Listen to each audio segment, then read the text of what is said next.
से लेगी, लेती रही है और लेती रहेगी जी। लेकिन आपको जरूरत क्या थी बुलाने की? श्री प्रकाश जी, बस कुछ देर के लिए रुक रहे हैं, एक छोटा सा ब्रेक लेते हैं, वापस आते हैं और उसके बाद चर्चा करेंगे उत्तर प्रदेश के साथ साथ भारतीय जनता पार्टी जिस तरीके से एक नया तेवर अपनाती जा रही है, क्योंकि श्री प्रकाश जी उत्तर प्रदेश में काफी सक्रिय भूमिका रखते हैं। बात करते हैं बस थोड़ी देर के बाद।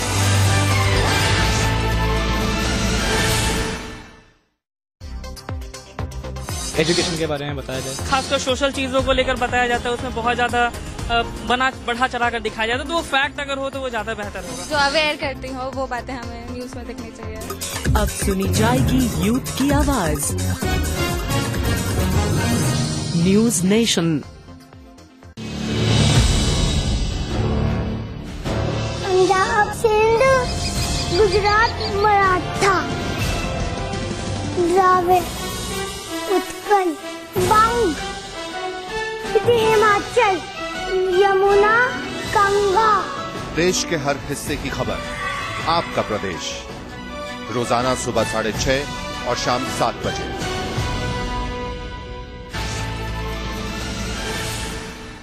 तो आप देख रहे हैं खरी खरी और श्री प्रकाश जी आज मौजूद हैं न्यूज नेशन पर। श्री प्रकाश जी, अब बात करते हैं उत्तर प्रदेश की और उसके साथ साथ भारतीय जनता पार्टी की।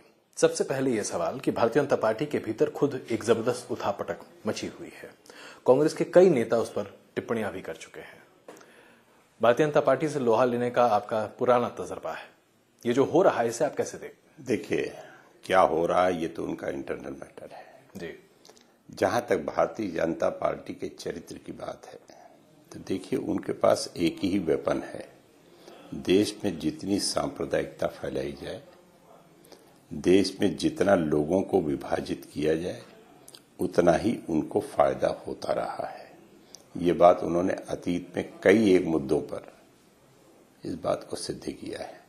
राम जन्मभूमि का मामला जब उठा तो विभाजन की, लोगों में घृणा फैलाने की, हेट्रेड फैलाने की उन्होंने चाल चली, उसका उनको फायदा हुआ। इस बार चूंकि वो सत्ता में आना चाहते हैं, सोचते हैं फिर से घृणा फैलाई जाए जी। घृणा फैलाने का एक प्रतीक उन्होंने ढूंढ लिया, नरेंद्र मोदी, और प्रतीक ढूंढ के उसको ला के उन्होंने अपना कैंपेन कमेटी का चेयरमैन बनाया या प्रधानमंत्री पद का दावेदार बनाएंगे, जो भी बनाए ये उनका काम है जी। लेकिन वो उनका चरित्र है, इसके अलावा उनके पास और कोई विकल्प नहीं। तो नरेंद्र वो मोदी ये भूल जाते हैं जी कि सत्ता में आने के लिए उनको कोई लिबरल ही लीडर चाहिए था, जैसे अटल बिहारी वाजपेयी। लेकिन अब उनके पास अटल बिहारी वाजपेयी है, आडवाणी जी तो हैं, आडवाणी जी हैं, ये उनका काम है। ये आडवाणी जी को उस लायक समझते हैं नहीं समझते हैं, ये उनका धंधा है, उनका पेशा है। हम उसमें काहे के लिए इंटरवीन करें कि आडवाणी जी को बनाओ या इनको बनाओ। लेकिन उनकी मजबूरी ये है जी कि देश में घृणा और नफरत जितनी फैलेगी उतना उनका। तो नरेंद्र मोदी तो विकास की बात करते हैं, वो कहते हैं कि आपकी पार्टी वहां उनका विकास? लोहा नहीं ले सकी, आप गुजरात में तीसरी बार चुनाव हार गए और विकास के नाम पर वो वोट मांगते हैं। आपको मालूम है कि जिस विकास के मॉडल को नरेंद्र मोदी ने अपनाया है, वो विकास का मॉडल वित्त मंत्री की हैसियत से डॉक्टर मनमोहन सिंह ने आज से 20 साल पहले दिया था। उस विकास के मॉडल को नरेंद्र मोदी ने अपने राज्य में भी अपनाया, सभी राज्यों ने अपने अपने स्टेट्स में अपनाया जी। फर्क क्या है? गुजराती इस देश की सबसे उद्यमी कौम है, सबसे उद्यमी कौम है। उसका लाभ गुजरातियों ने सबसे ज्यादा लिया। ये जो अपनी पीठ ठोकी जा रही है, सच्चाई मैं आपको बयान कर रहा हूं कि उसी विकास के मॉडल को, डॉक्टर मनमोहन सिंह के विकास के मॉडल को देश के सभी राज्यों ने अपनाया। आप तो उसके इनकैश नहीं कर पाए। पूरी बात सुन लीजिए, गुजरात ने भी अपनाया जी। लेकिन चूंकि गुजराती देश की सबसे उद्यमी कौम है जी। इसलिए सबसे ज्यादा फायदा उसने अपने राज्य में उठाया, जिसके लिए कि चाहे नरेंद्र मोदी हो या कोई अन्य भाजपा का नेता हो, अपनी पीठ ठोंकता को दिखलाई पड़ रहा है। तो उनकी जगह अगर कोई दूसरा हो, ये बात आप गुजरात के वोटर को कन्विंस नहीं कर पाए। तो गुजरात के वोटरों ने यह महसूस किया कि हमको लाभ मिला, उन्होंने उनको वोट दिया। अब पूरे देश के लोग महसूस कर रहे हैं कि डॉक्टर मनमोहन सिंह ने लाभ दिया, तो कैसे पूरे देश में वोट मिल जाए? लेकिन नरेंद्र मोदी और बीजेपी के तमाम नेता ऐसा मानते हैं कि मनमोहन सिंह के नेतृत्व में तो सिर्फ भ्रष्टाचार मिला और इसीलिए नरेंद्र मोदी विकास के मॉडल पर देश को आगे बढ़ा सकते हैं। आप उसे सांप्रदायिक नजरिए से देख रहे हैं? नेता क्या मानते हैं जी। ये अगर आप हमसे मनवाने आए हैं तो क्षमा चाहते हैं हम आपसे, हम तो न मानेंगे। डॉक्टर मनमोहन सिंह ने जो मॉडल दिया है, देश के सारे राज्यों ने उसी को स्वीकार किया। उस मॉडल में कहीं न कहीं असावधानियां भी होती हैं। भारत की जनता ने जो हमको मैंडेट दिया, वो अलायंस की सरकार का मैंडेट दिया। अलायंस की सरकार अगर हमें चलानी है तो बहुत सारे हमें राजनीतिक दलों का समर्थन लेना होता है, बहुत सारे दलों के मिनिस्टर्स भी बनाने होते हैं। अगर किसी ने असावधानी की तो हमने उसके खिलाफ एक्शन लिया या नहीं लिया, देखने की बात ये होती है। जिसने भी असावधानी की उसके खिलाफ एक्शन लिया गया, उसका इस्तीफा लिया गया। जो असावधानी करेगा उसके खिलाफ एक्शन लिया जाएगा। ये असावधानी के बाद जब कोहराम मच जाता है तब इस्तीफा होता है। ये आपका मानना है कि कोहराम मच जाता है। कोहराम 24 घंटे के अंदर मच जाता है। आपको अच्छी तरह मालूम है। अभी अश्विनी कुमार जी का ही आप हवाला ले रहे थे। 24 घंटे 36 घंटे के अंदर कोहराम मचा, 72 घंटे के अंदर इस्तीफा हो गया। कौन सी ऐसी बड़ी बात। आप क्या चाहते हैं कि नहीं तुरंत गोली मार दो? बगैर चीज की नरेंद्र मोदी दावा करते हैं कि ऐसा नहीं होगा उनके राज्य। नरेंद्र मोदी क्या दावा करते हैं? क्या गुजरात में भ्रष्टाचार नहीं है? कहां भ्रष्टाचार नहीं है? हमें ये बताइए कि गुजरात सरकार के खिलाफ सीएजी ने जो रिपोर्ट दी है, क्या कार्रवाई की गुजरात सरकार ने? आप हमें इसका जवाब दे दीजिए।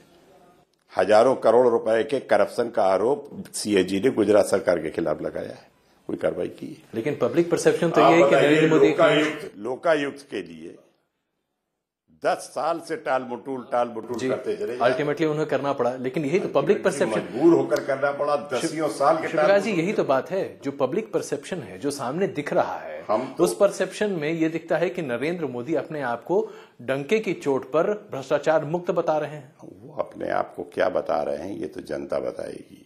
देश की जनता उनको बताएगी कि आप क्या हैं। देश की जनता ने उनको बताया कि आपने क्या किया था। हाँ, गुजरात में आपने अगर कुछ किया है तो उसका आपको सिला भी मिला। देश कैसे आपको स्वीकार करेगा? ये देश एक सेकुलर देश है। इस देश में ज्यादातर लोग सेकुलर मानसिकता के हैं और इस देश का विकास, चतुर्मुखी विकास तभी हो सकता है जब सेकुलरिज्म का रास्ता अपनाया जाएगा। तो आपको अगर घृणा द्वेष का रास्ता अपनाया जाएगा तो हमारे देश का चतुर्मुखी विकास नहीं हो सकता। अमित शाह को भारतीय जनता पार्टी ने उत्तर प्रदेश का प्रभारी बना दिया है और वो अपनी नई रणनीति भी क्या है?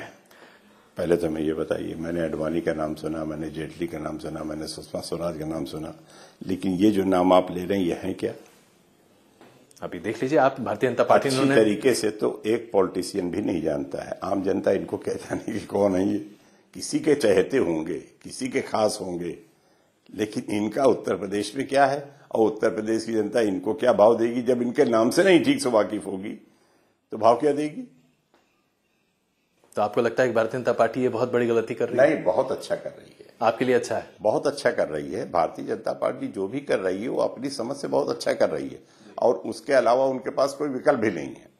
वो और कुछ कर भी नहीं सकते हैं सिवाय इसके कि एक से एक फैनेटिक लोगों को लावें, फैनेटिज्म फैलावें।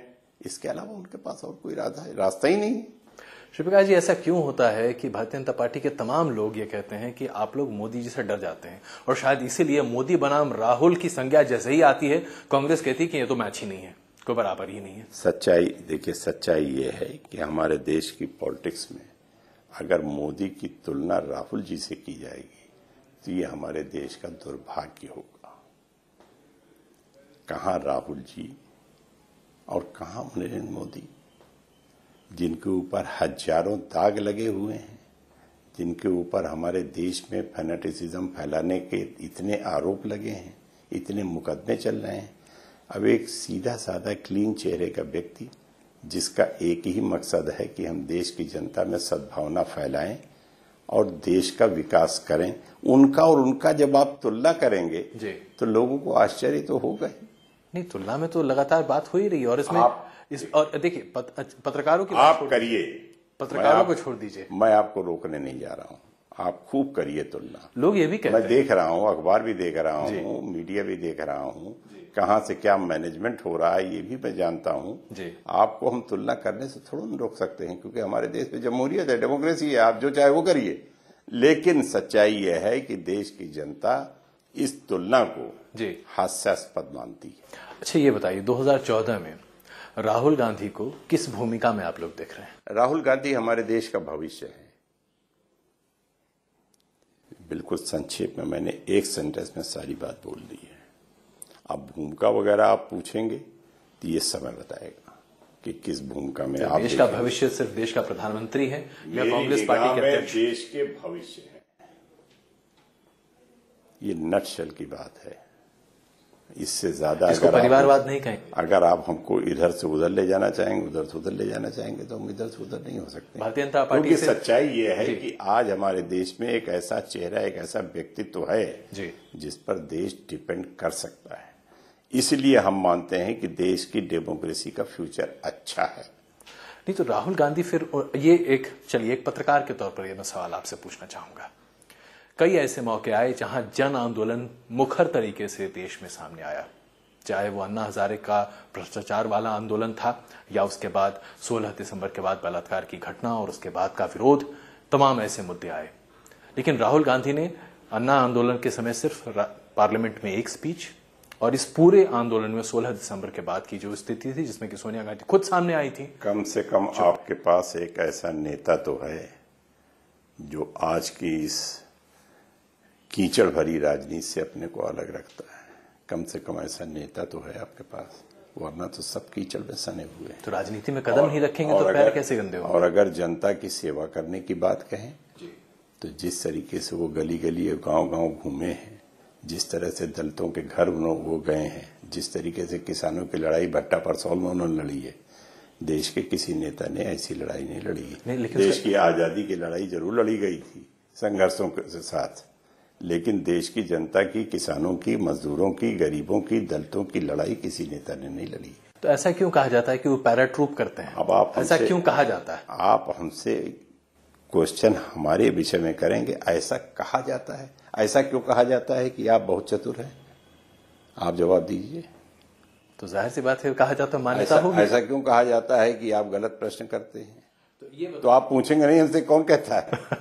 अरे भाई आप पूछेंगे हमसे कि नहीं पूछेंगे? शिवकाश जी, कौन कहता है? किसी के कहने का जवाब। अच्छा चलिए ये बताइए, उत्तर प्रदेश में जबरदस्त तरीके से राहुल गांधी ने प्रचार भी किया, उसके बाद भी पार्टी आगे नहीं बढ़ पाई।